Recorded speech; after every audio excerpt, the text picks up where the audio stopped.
सत्संग समारोह में उपस्थित देवियों, बुद्धिजीवियों, धर्म प्रेमी सज्जनों,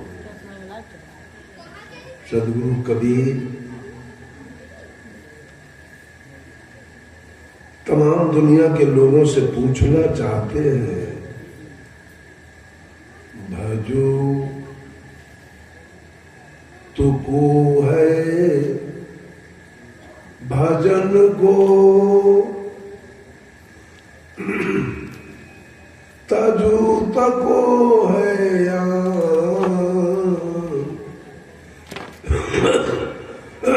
भजन तजन के बीच में सोई सदगुरु पहचान। पूछना चाहते हैं, ए दुनिया के लोग, किसका भजन करना चाहते हो और गाली किसको देना चाहते हो? भजना किसको चाहते हो और तजना किसको चाहते हो?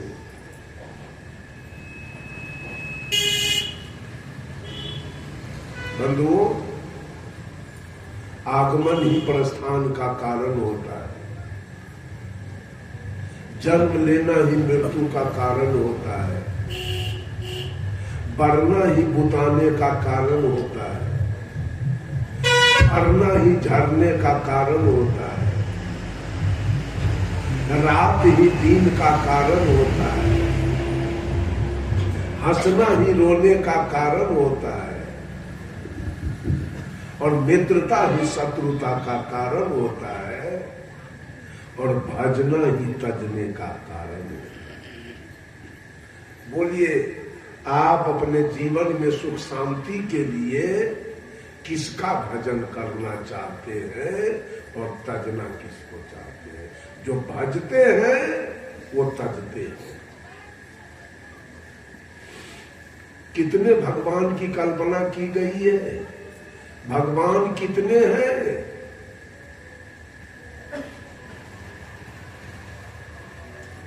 पचास को भगवान का नाम कोई आदमी गिन पूछिए, गिन के बता दीजिए। 50 भगवान का नाम, विशेष का जरूरी नहीं है।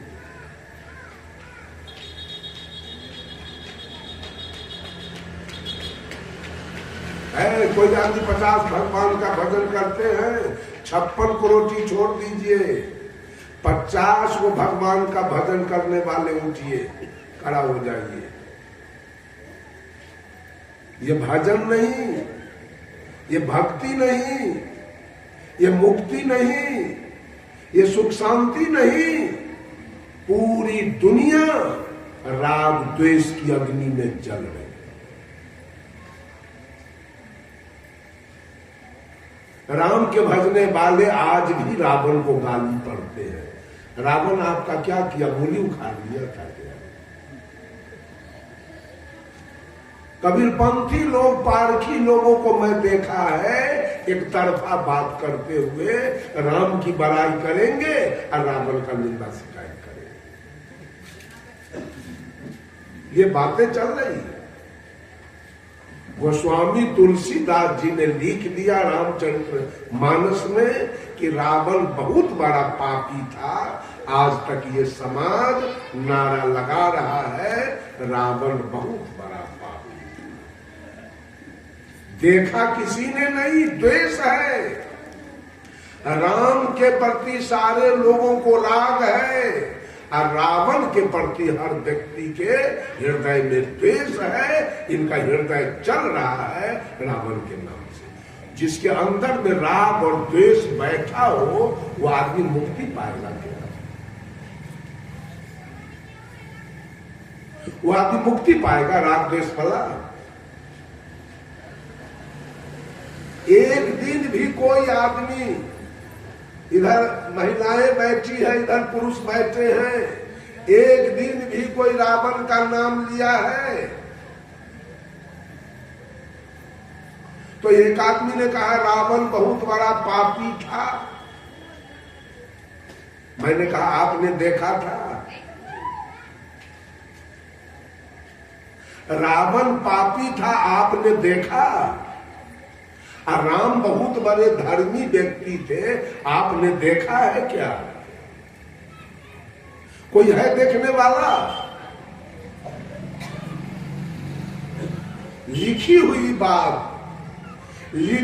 बात पर सारे लोग चल रहे। एक आदमी कहा रावण जानकी जी को उठा के ले गया। मैंने पूछा जानकी जी को उठा के ले गया, कैसे रखा? प्रतिष्ठा के साथ रखा जानकी जी को। और राम जी ने रावण के बहन के नाक कान दोनों काट। जिसके बहन का नाक कान काटिएगा वो आपको छोड़ देगा क्या? वो छोड़ देगा आपको? बात को जरा समझिए, किसको भजना चाहते हैं, किसको तजना चाहते हैं, यही बात तो चल रही है। पूरे विश्व में चाहे हिंदू हो, मुसलमान हो, सिख हो, ईसाई हो, पारसी हो, यहूदी हो, रामानंदी हो, कबीरपंथी हो, आर्य समाज हो, आनंद मार्ग हो, गायत्री परिवार हो, युग निर्माण मिशन हो, गांधी निर्माण मिशन हो, विवेकानंद मिशन हो, जय गुरुदेव हो, बाल युगेश्वर हो, सतपाल जी हो, सदा फलदेव जी हो, आशाराम जी हो, रामपाल जी हो, भगवान रजनीश हो, ओम शांति हो, राधा स्वामी हो, आशुतोष जी महाराज हो, या राम रहीम सिंह जी हो, चाहे जैन हो, चाहे बौद्ध हो, चाहे संत मत हो, चाहे जय सैदानंद हो, ये सारे लोग की दुकानदारी अपनी अपनी अलग अलग चल रही। अब बोलिए किस पंथ में जाने से आपकी मुक्ति होगी और किसके विचारधारा पर चलने से आपका कल्याण होगा? गुरु लोग बहुत दुकान खोल के बैठा है, दुकान की कमी नहीं है। कबीर पंथ में लोगों ने 12 को दुकान खोल दिया है। कबीर पंथ में कुछ लोग बचन वंश हैं, कुछ लोग वंश गादी के हैं, कुछ लोग भक्ताही शाखा के हैं, कुछ लोग जागू शाखा के हैं, कुछ लोग दरिया शाखा के हैं, कुछ लोग राम कबीर शाखा के हैं, कुछ लोग तत्वाजीवा शाखा के हैं, कुछ लोग गरीब दासी शाखा के हैं, कुछ लोग सुरती गोपाल शाखा के हैं, तो हम लोग पारक शाखा।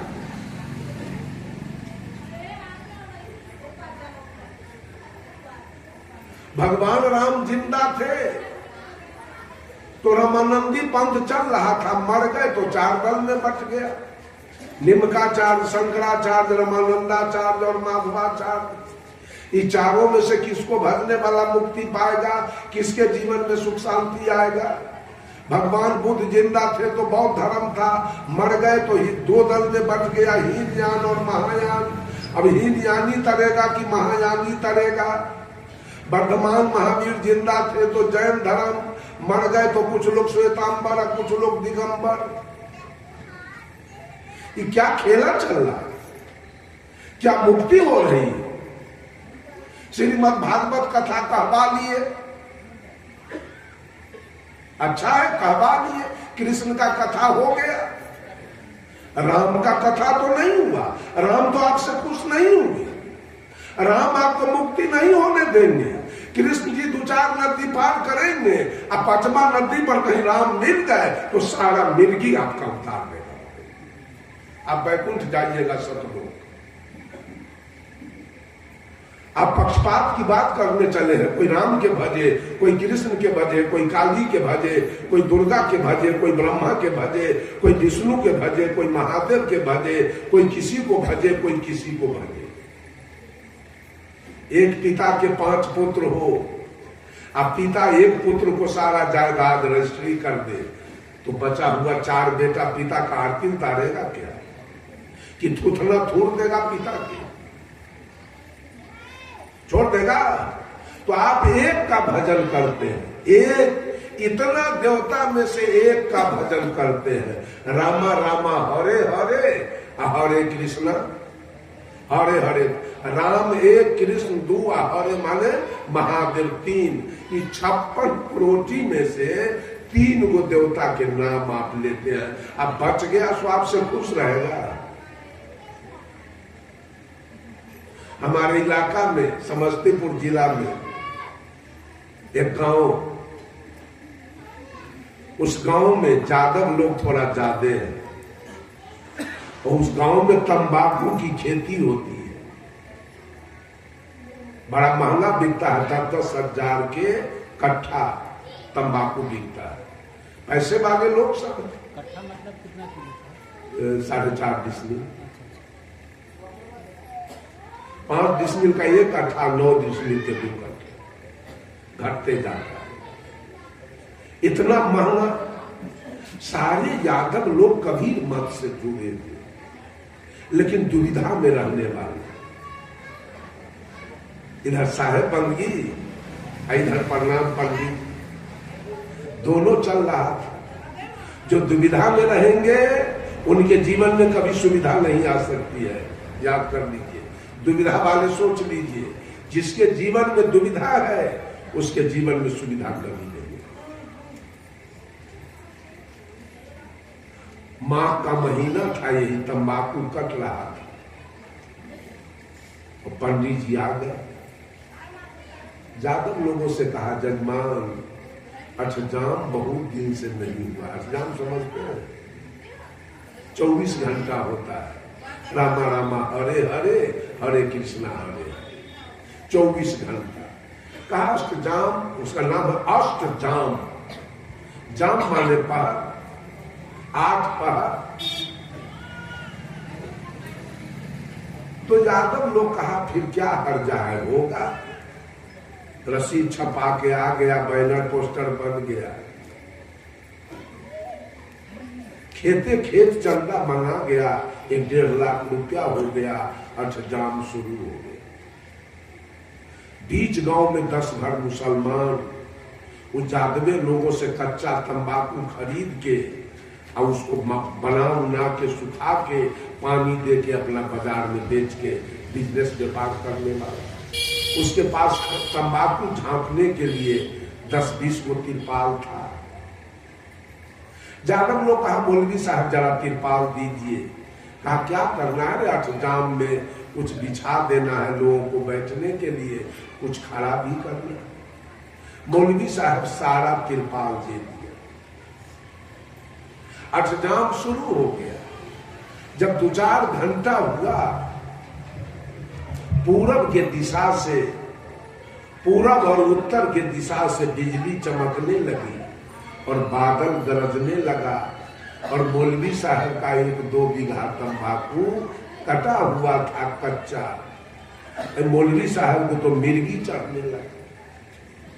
कहीं तंबाकू भीग गया तो मेरा तो गला कट जाएगा। अब तिरपाल दे दिया अष्टजाम में, और क्या करे। अपने बेटा को कहा, अरे बाबू जाओ तिरपाल में, वहां अष्टजाम में, और जादव लोगों के पैरों पकड़ के, दाढ़ी पकड़ के, जैसे हो 2-4 को तिरपाल मांग के ले आओ, न तो गला कट जाएगा अगर बारिश हो गई तो। उसका बेटा गया। मौलवी साहब के पिताजी पहले से अष्टजाम में बैठे हुए थे 5 घंटा से। जब पोता गया, पोता पर नजर पड़ा मौलवी साहब के, तो पोता से पूछा, रे बाबू तू कहां आया है? पोता कहा कि बिजली चमका है, बादल गरजा है, अब तंबाकू कटा हुआ है, तंबाकू भीग जाइए। अब्बा कहा है तिरपाल मांग के लाने के लिए। तो उसका दादा कहा, अभी चले जाओ, हम 5 घंटा से देखा है कि जादव लोग सनका हुआ, ये पागल है सब। हम 5 घंटा से सुना है, ये सब गायले गीत के गावा है और झाल से झलियावा है और रह रह को हुमावा है, तब बुझा है प्राण निकल गया। अभी मंगवाई तई मार के खराब कर दे। कौन भक्ति चल रही है? किसका नाम जाप करना चाहते हैं आप? कबीर साहब कहते हैं, जाप जाप मरे अजपा मरे, अनहद भी मर जाए, सत्य सनेही नाम रे, कहीं कबीर समझाए। किसका नाम जपना चाहते हैं आप? किसका नाम जपने से मुक्ति होने वाली है? अच्छा ये पहले बताइए, नाम रखा कौन? इतनी महिलाएं और पुरुष, सबका नाम किसने रखा? सीता, रीता, गीता कौन रखा? और जोगिंदर, महेंद्र, राजेंद्र, सुरेंद्र, वीरेंद्र नाम किसने रखा? माँ बाप, नाना नानी, दादा दादी का रखा हुआ एक नाम है इस शरीर का पुकारने के लिए। इस नाम के जाप करने से मुक्ति हो जाएगी, कल्याण हो जाएगा। क्या स्वर्ग चले जाएंगे, वैकुंठ जाएंगे, जन्नत में जाएंगे, सतलोक चले जाएंगे? जरा सोचिए, हृदय पर हाथ धर के,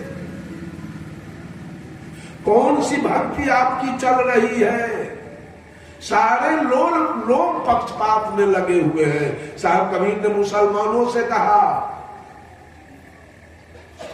खोजे खोजे अल्लाह के नगरिया, जन्म के फुहरी, जन्म के फुहरी हो, जन्म के फुहरी, खोजे अल्लाह के नगरिया, जन्म के फुहरी।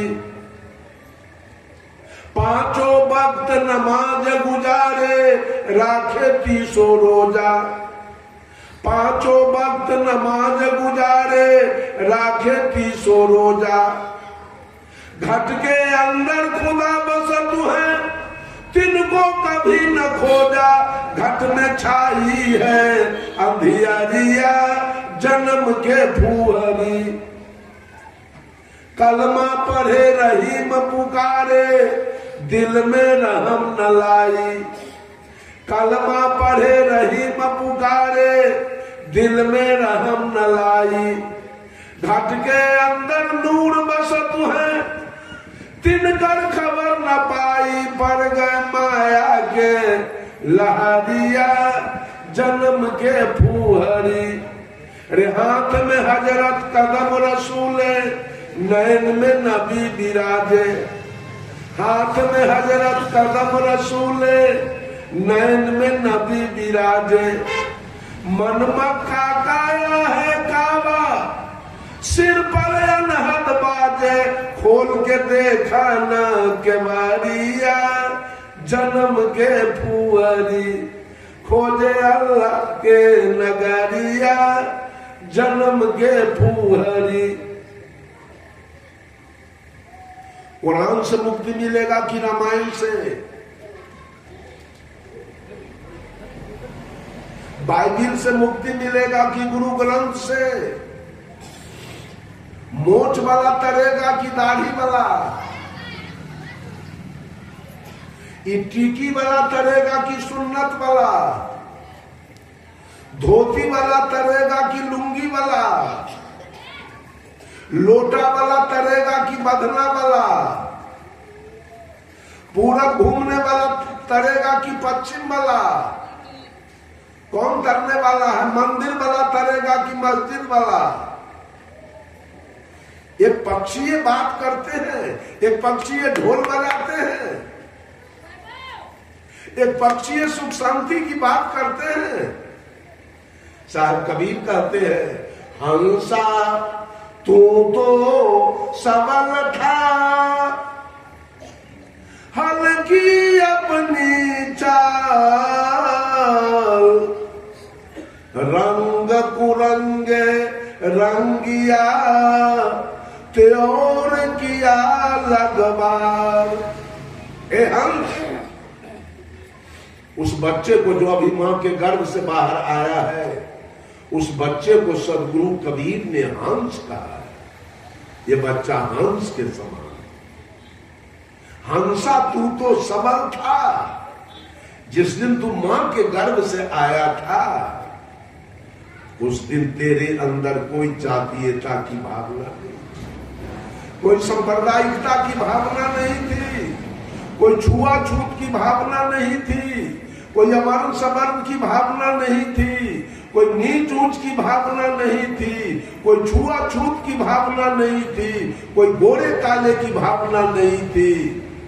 उस दिन तुम मांस नहीं खा रहे थे, मछली नहीं खा रहे थे, उस दिन तुम दारू नहीं पी रहे थे, बीड़ी खैनी तंबाकू नहीं खा रहे थे, शिखर पराग जर्दा की माम नहीं खा रहे थे। उस दिन तू चोर लबरा लंपट नहीं थे। उस दिन तुमको भगवान की आवश्यकता नहीं थी। उस दिन तुमको मंदिर मस्जिद जाने की भी जरूरी नहीं थी। हंसा तू तो सबल था, लेकिन आज तेरी चाल हल्की हो गई। हल्की तेरी चाल। वो बच्चा होश में है, लोग कहता है अभी गर्भ से बाहर आया है, बच्चा बेहोश है।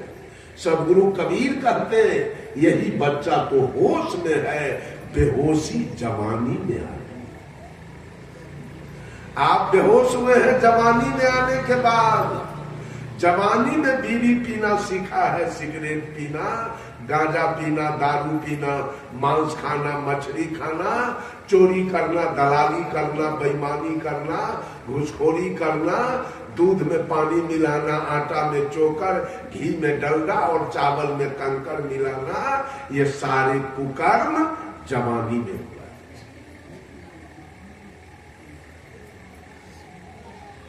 बंधुओं, बेहोशी आई है जवानी में, बचपन में नहीं। हंसा तू तो सबल था, हल्की अपनी चाल। क्यों? रंग कुरंगे रंगिया। रंग एक सीधा साधा शब्द है, उसमें कूप सर्ग लग गया। कूप सर्ग लग जाने से रंग बिगड़ गया है। जवानी में रंग बिगड़ता है। रंग कुरंगे रंगिया ते और किया लगबार। जब आपने कुरंग में अपने को रंगा है, अब कुरंग में रंगने के बाद आप जो भी कर्म करेंगे वो गलत होगा। जब आप पर कुरंग चढ़ेगा, गलत रंग चढ़ेगा, तो कार्य गलत होंगे। और कार्य गलत होगा तो विपत्ति आएगी, और विपत्ति के घड़ी में ये जितने भगवान आप नाम ले रहे हैं, सारे भगवान विपत्ति के घड़ी में ये मनुष्य ने उद्घाटन किया। सारे भगवान उद्घाटित है मनुष्य के द्वारा विपत्ति काल में। अभी सारे लोग बैठे हैं, माँ बहने बैठी है, भाई बंधु बैठे हैं, प्रवचन बिल्कुल शांति से सुन रहे हैं। एक आदमी बाहर निकल गया, उधर से क्रिमिनल आ जाए, माओवादी आ जाए, उसको पकड़ ले, अभी तुमको मार देंगे। अभी वो आदमी तुरंत कहेगा हे भगवान, तुरंत भगवान की जरूरी पड़ेगी विपत्ति काल में। ऐसे लोगों ने उद्घाटन किया।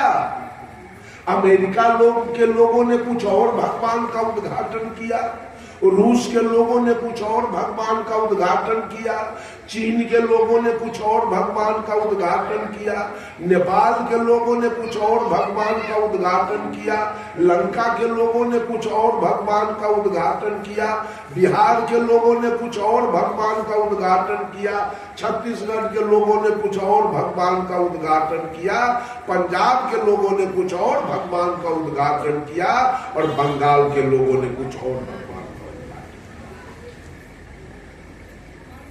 नेपाल, बगल में नेपाल है, नेपाल में एक देवता है, उसका नाम है गढ़ी माई। आपके यहां भी एक देवता है जिसको हमारे बिहार में कोई जानता नहीं है। दो देवता आपके यहाँ है, बाबा घासीदास और कर्मा माई। यहां से छत्तीसगढ़ से निकलिए, कोई जान पहचान का ही नहीं है। हम लोग यहाँ बिहार में कोई जानता तक नहीं है इन देवी देवताओं। आपने इसका उद्घाटन किया है, छत्तीसगढ़ के लोगों ने उद्घाटन किया है। ऐसे उद्घाटित है सारे देवता मनुष्य के द्वारा, है नहीं। वो नेपाल में गढ़ी माई एक देवता है, 5 साल पर उसकी पूजा होती है एक बार, और न जाने भैंसी के बच्चा पारा जो होता है 2 लाख पारा वहां काटेगा। ये भगवान कहां से आया? ये भगवान का उद्घाटन किसने किया? आपने किया है।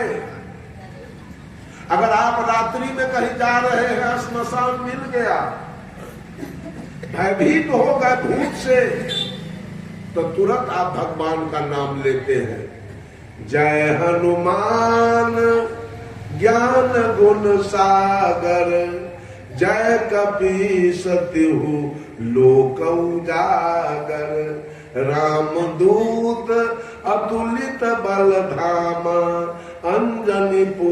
अब घर पहुंच गए तब हनुमान चालीसा चलेगा कि बंद? अब हनुमान जी से जरूरी है कि खत्म हो गया है? जरूरी। सारा दुनिया भगवान के खोज में लगा है, भगवान के पूजा करने में लगा है। भले इनकी मां भीख मांग के खाए, मां के शरीर पर एक साड़ी न हो, अब भी हो भी तो फटा हुआ, कोई गम नहीं है।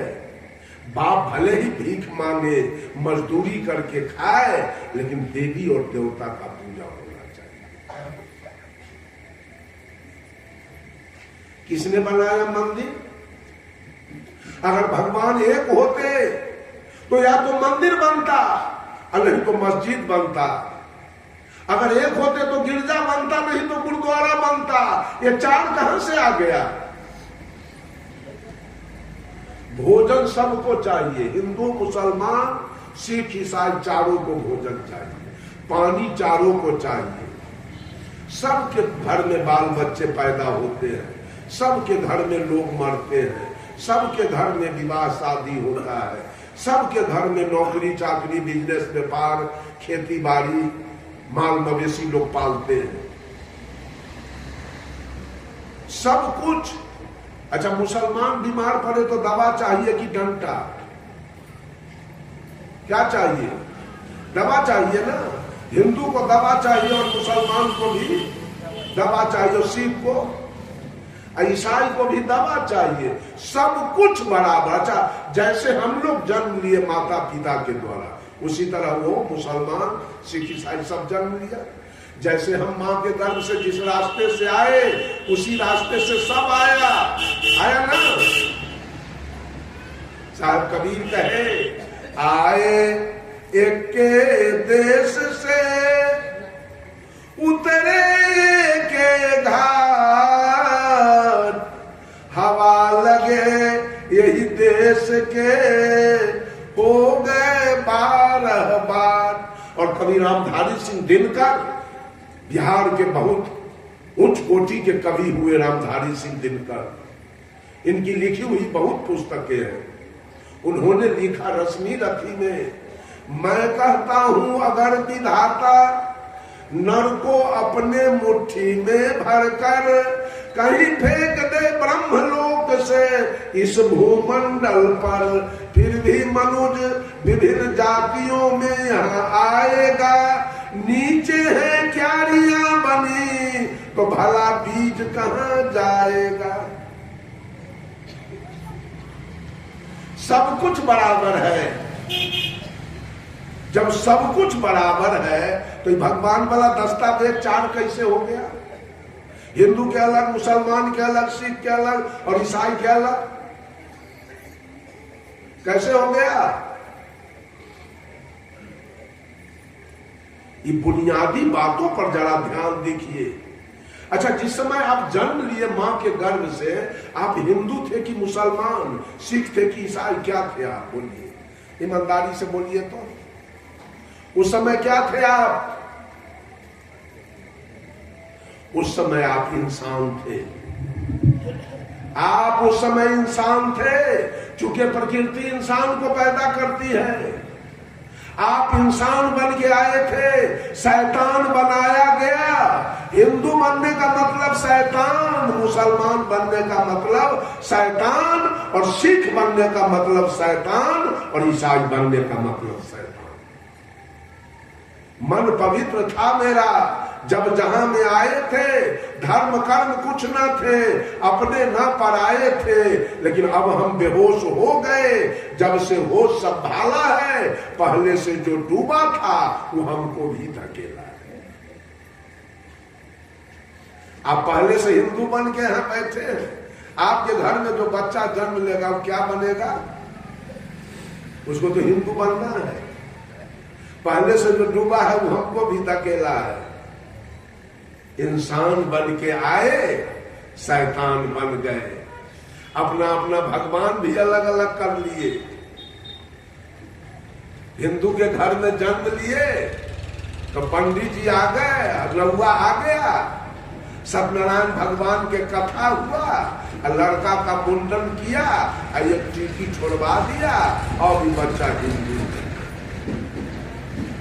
मुसलमान के घर में मौलवी को बुला के लाया गया, बच्चा का खतना करा दिया, खतना करा के इसको मुसलमान बना दिया गया। सिख के घर में जन्म लिए, गुरुजी को बुलाया गया, बच्चा के पंच कटार करा दिया, बच्चा सिख हो गया। ईसाई के घर में जन्म लिए, पादरी को बुलाया गया, अब बच्चा का बपतिस्मा करा दिया गया, बच्चा ईसाई। जो हिंदू बन गया वो मंदिर बना लिया, जो मुसलमान बन गया वो मस्जिद बना लिया, जो सिख बन गया वो गुरुद्वारा बना लिया, और जो ईसाई बन गया वो गिरजाघर बना लिया। ये तो कोई भगवान ईश्वर परमात्मा का बनाया हुआ मंदिर मस्जिद गिरजा गुरुद्वारा नहीं है, ये तो आपने बनाया। मंदिर में क्या हो रहा है? रामा रामा हरे हरे कीर्तन हो रहा है, और मस्जिद में क्या हो रही है? इबादत। गुरुद्वारा में क्या हो रहा है? अरदास। और गिरजाघर में क्या हो रहा है? प्रार्थना। अच्छा, हिंदू के भगवान क्या खाते हैं? हिंदू के भगवान अरवा चावल बतासा तुलसी के पत्ता। हिंदू के भगवान की लिवरे खराब, इसको बतासा पचता है, अरवा चावल और तुलसी के पत्ता। मुसलमान के अल्लाह क्या खाता है जी? गाय भैंस बकरी मुर्गी मछली ऊंट। दुबई के मुसलमान ऊंट तक खाते हैं। मुसलमान के अल्लाह ऊंट तक पचा रहा है। सिख के भगवान क्या खाता है? मरा हुआ, मार के नहीं। और ईसाई का भगवान क्या खाता है? गाय सुगर दोनों। ये कौन बनाया चार भगवान? मंदिर मस्जिद गिरजा गुरुद्वारा कौन बनाया? एक आदमी पूछा हिंदू से, पंडित जी से, पंडित जी आपके भगवान क्या खाते हैं? कहा अरवा चावल बतासा तुलसी के पत्ता। कहा हिंदू के भगवान के पेटे खराब है, इसको बतासा पचता है, जो बतासा पानी देखते गल जाए, वो बतासा हिंदू के भगवान के पचता है। मुसलमान से पूछा, मौलवी साहब आपके अल्लाह क्या खाते हैं? कहा हमरा तो बकरी मुर्गी गाय भैंस ऊंट दुम्मा सब पचाता है। कहा आपके अल्लाह का लीवर करगर है, मजबूत है, सब कुछ पचाता है, लेकिन सुनिए आपके अल्लाह का भी लीवर करगर नहीं है, मजबूत नहीं है। कहा कैसे? तो कहा शुगर में चर्बी होता है ज्यादा, वो अल्लाह के लीवर पर पासे नहीं करता। सिख से पूछा आपका? कहा हमरा तो मरा हुआ खाता है। ईसाई से पूछा आपका ईसा मसीह क्या खाता है? तो गाय सुगर दोनों। कहा बाप आपके भगवान का लीवर करगर है, वो गाय और सुगर दोनों पचा। यही तो आपके भगवान की कहानी है, इसी के पीछे सारा दुनिया रात दिन लगा हुआ है, इसी के पूजा के पीछे। अब कहता है रमाशंकर साहब बड़ा खंडन करता है। हम खंडन करते हैं, झूठ बोलते हैं कि हम सही बात बोलते हैं। झूठ बोल के चले जाए, आपको झांप पोत करके बात सुना के चले जाए, सही बात नहीं बतावे। बंधुओं, ये सारा मन की कल्पना है, और कल्पना के जाल में सारे लोग फंस चुके हैं। भगवान के पीछे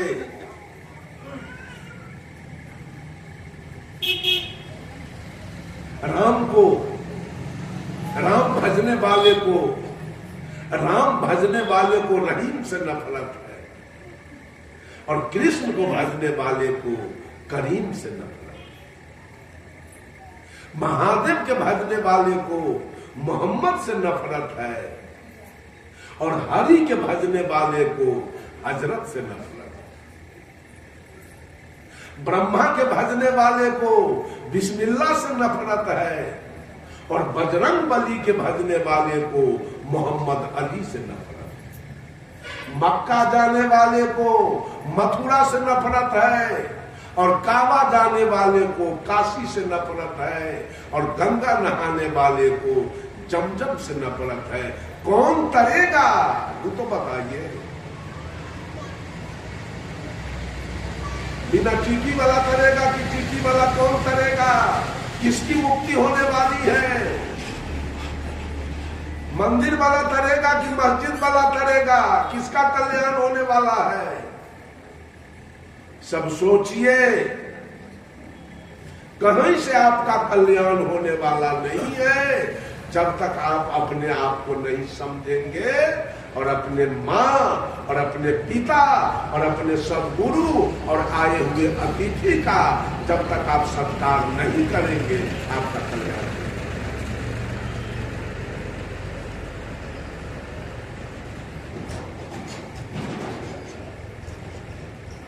यूपी के एक मुसलमान है मोहम्मद शमसुद्दीन, वो कबीर साहब को स्वीकार कर लिया। लाख गांव के लोग समझा के हार गया, कहा तुम मुसलमान हो गए। कबीर को मान कहा कि हाँ, कबीर के विचारधारा हमको बहुत पसंद आया, हम नहीं छोड़ेंगे। समझा करके हार गया, ताकि नहीं, ये पक्षपात में हम रहने वाले नहीं है। हम न जाएंगे मंदिर और मस्जिद, कहीं नहीं। मेरे लिए यही मंदिर, बडीज टेम्पुल, यही काया मेरा मंदिर है, और यही काया मेरा मस्जिद है। मैं इसी में रहूंगा और इसी में इबादत करूंगा। मैं गाय भैंसी ऊंट दूंगा, बकरी और मुर्गी खाने का धंधा मैं नहीं करूंगा। सब कुछ छोड़ दिया, हट गया सब कुछ। जब नहीं माना तो वहां के लोग बहुत बड़ा पंडाल बनाया, मंच बनाया, साउंड लगाया, बड़े बड़े मौलाना को बुला के लाया। मौलाना लोग कहते कहते हार गया। शमसुद्दीन पर कोई प्रभाव नहीं पड़ा। अंत में एक मौलाना जी कहा, गए मुसलमान भाइयों, मोच बढ़ा के मत रखना। कहा क्यों? मोच बढ़ा के रखोगे, चाय पियोगे, दूध पियोगे, पानी पियोगे तो मोच में लग जाएगा, और मोच में लगा हुआ पानी, चाय, शरबत अगर कहीं ससर के मुंह में चला गया तो तेरा मुंह नापाक हो जाएगा। उस मुंह से अल्लाह का इबादत नहीं हो सकती। इसलिए मुसलमान लोगों को देखते हैं, दाढ़ी रखेगा लेकिन मोच नहीं रख सकता किसी कीमत पर नहीं। शमसुद्दीन को मौका मिला, कहा अच्छा सुनिए, ऐ मौलाना जी, पूरे ब्रह्मांड की रचना किसने किया है? तो मौलाना जी ने कहा अल्लाह ने किया है। धरती आसमान कौन बनाया? तो अल्लाह ने बनाया। सूर्य चंद्रमा कौन बनाया? तो अल्लाह ने बनाया है। अरे मनुष्य, पशु, पक्षी, कीड़ा मकोड़ा को कौन बनाया? तो अल्लाह ने बनाया। सुनिए, जब अल्लाह ने मनुष्य को बनाया तो आज जो अल्लाह सजेशन देने आया है कि मोच बढ़ा के मत रखना, वो हरामी उसी दिन मुंह के ऊपर मोचे नहीं बनाता, कटवाने का जरूरी नहीं पड़ा। जब अल्लाह बनाया तो मुंह के ऊपर मोच नहीं बनाता, कटाने की कोई जरूरी नहीं पड़ती। आज वो अल्लाह सजेशन दे रहा है मोच बढ़ा के मत रखना। ये सारे लोग पक्षपात की राजनीति करने चले। ये धर्म नीति में भी पक्षपात,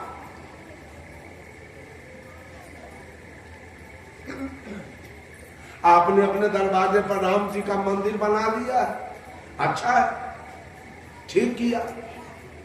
कृष्ण जी का मंदिर तो नहीं बनाए हैं, बनाए हैं तो राम जी को आपने खुश किया। कृष्ण जी तो आपसे खुश नहीं है, क्योंकि उनका मंदिर आपने नहीं बनाया है। आपने हनुमान जी का मंदिर बना लिया दरवाजे पर, राम जी का तो नहीं बनाया। तो हनुमान जी आपसे खुश रहेंगे कि राम जी भी? आपने भोला जी का मंदिर बना लिया अपने दरवाजे पर, ब्रह्मा जी का तो नहीं बनाया, विष्णु का तो नहीं बनाया। ये ब्रह्मा विष्णु आपसे खुश क्यों रहेंगे? आप तो राग देश की दुकानदारी कर रहे हैं। आप तो देवताओं में झगड़ा लगाने का धंधा शुरू किए हुए।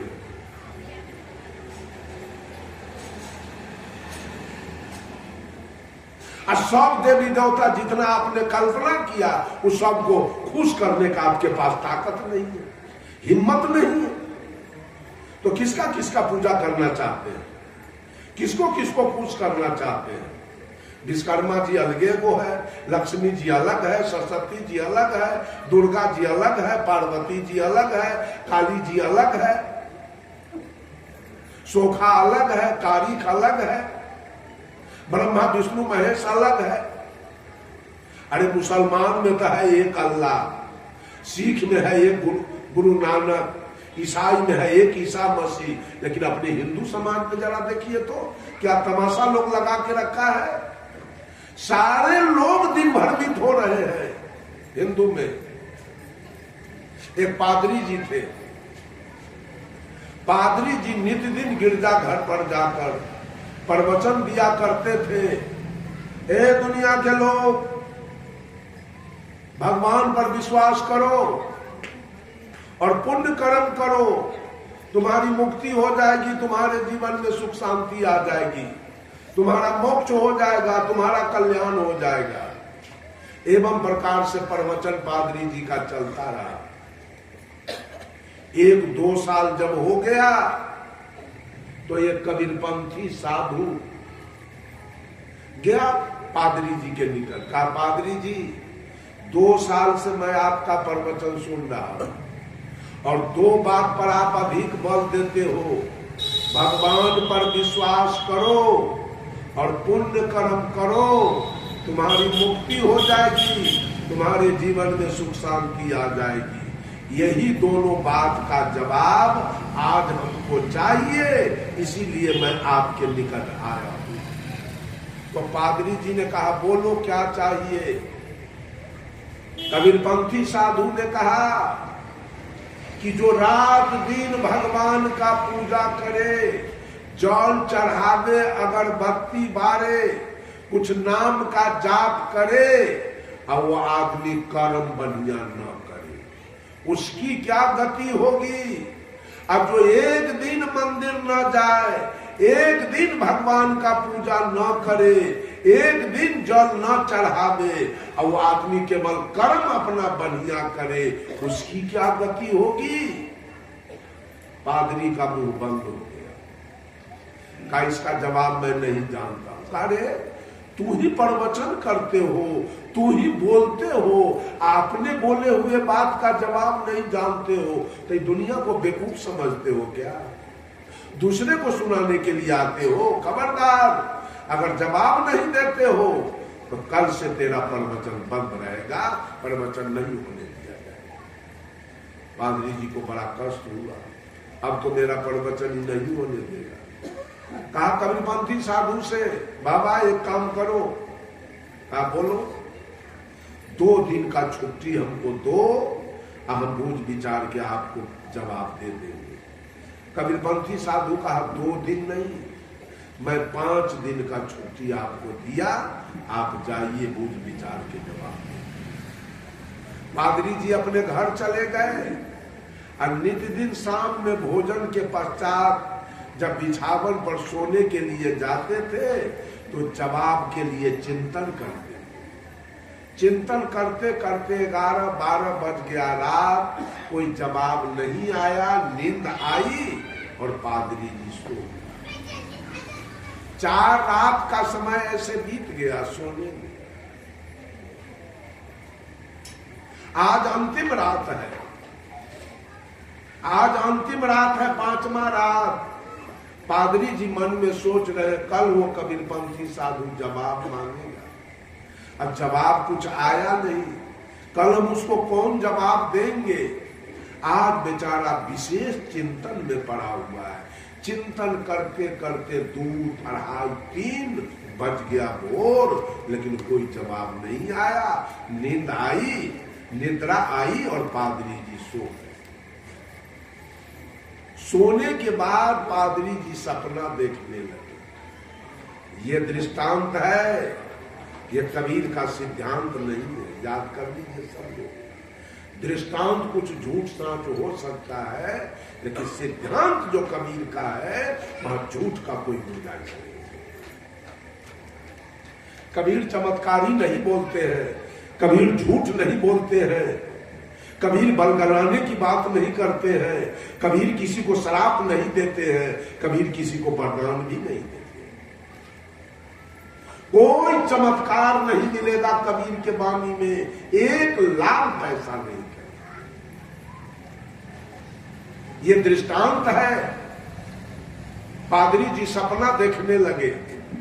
सपना में पादरी जी की मृत्यु हो गई।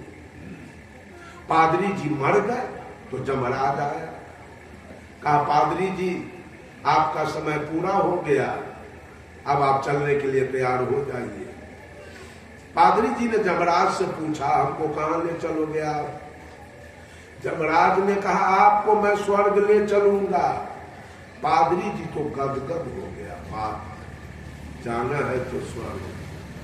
कहा ठीक है आप 10 मिनट में आ जाइए, तब तक मैं तैयार हो जाता हूं स्वर्ग चलने के लिए। 10 मिनट में जमराज महोदय आ गए। पादरी जी तैयार हैं? पादरी जी ने कहा तैयार तो है, लेकिन। कहा लेकिन क्या है? लेकिन है कि स्वर्ग की विशेषता कुछ हमको बताइए। तो जमराज ने कहा सुन लो, स्वर्ग में कभी रात्रि नहीं होती है, 24 घंटा प्रकाश दिन होता है। स्वर्ग के लोग झोपड़ी, मरैया, खपरा, एस्बेस्टस, टीन के चदरा के घर में नहीं रहते हैं। स्वर्ग के लोग 20-20 महल के एयर कंडीशन मकान में रहते हैं। स्वर्ग के लोग जनेरा, मरुआ, मकई, गेहूं के रोटी और भात नहीं खाते हैं। स्वर्ग के लोग पेड़ा, रसगुल्ला, काजू, किशमिश, बादाम, मुनक्का, छुहारा खाते हैं। स्वर्ग में कहीं सेवरी, मीरा, अनुसुईया का भजन होता है। स्वर्ग में कहीं बुद्ध, महावीर, सदगुरु, कबीर का प्रवचन होता है। स्वर्ग में कहीं सुंदर सुंदर फूल के बगीचे मिलेंगे। स्वर्ग में कहीं सुंदर सुंदर फल के बगीचे मिलेंगे। ये विशेषता है स्वर्ग। पादरी तो गदगद हुआ, कहा चलिए अब दोनों जा रहे हैं स्वर्ग में। स्वर्ग के निकट पहुंचा, रात अंधेरी है, चारों तरफ झोपड़ी मरैया का घर है, सारे लोग साग रोटी लेके झक मार रहे हैं। कहीं सेवरी, मीरा, अनुसुईया का भजन नहीं है, कहीं बुद्ध, महावीर, कबीर का प्रवचन नहीं, कहीं सुंदर फूल के बगीचे नहीं है, कहीं सुंदर फल के बगीचे नहीं है। पादरी कहा जमराज से कितना झूठ बोलते हो आप।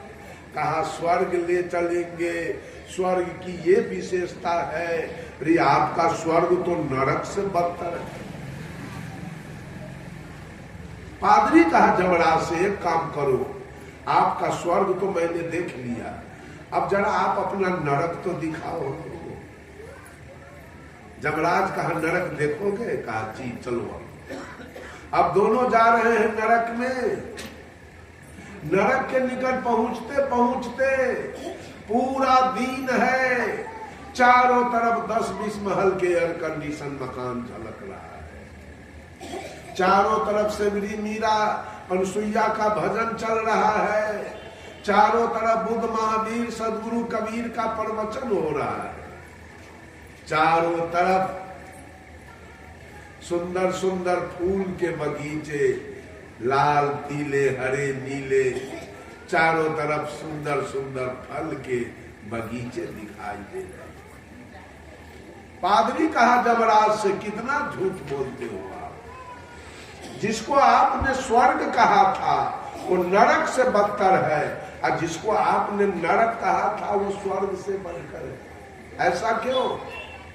अब जमराज जवाब देता है, पादरी तुम्हारे जैसे लोग जीवन भर भगवान पर विश्वास किया, जीवन भर मंदिर का दौड़ लगाया, जीवन भर मंदिर में जाके पूजा किया, वो व्यक्ति कर्म बन गया।